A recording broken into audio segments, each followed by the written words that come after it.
Madurai ration கடை ஒன்றில் பட்டப்பகலில் அரிசி கடத்தல். பொதுமக்கள் திரண்டதால் வாகனத்தை நிறுத்திவிட்டு தப்பியோடிய இருவர். மதுரையில் பல்வேறு பகுதிகளில் சட்டவிரோதமாக ரேஷன் அரிசி கடத்தல் சம்பவங்கள் நடைபெற்று வருகின்றன.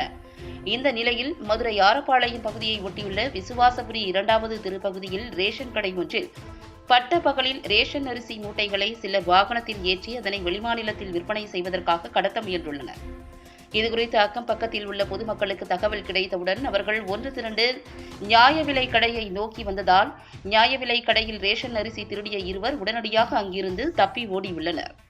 இதனையடுத்து குடிமைப் பொருள் கடத்தல் தடுப்பு பிரிவு அதிகாரிகளுக்கும் காவல்துறைக்கும் பொதுமக்கள் அளித்த தகவலை தொடர்ந்து விரைந்து வந்த காவல்துறையினர் ரேஷன் அரிசி கடத்தலுக்கு பயன்படுத்த நிறுத்தி வைக்கப்பட்டிருந்த 4 சக்கர வாகனத்தை பறிமுதல் செய்து இந்த சம்பவம் குறித்து வழக்கு பதிவு செய்து விசாரித்து வருகின்றனர்.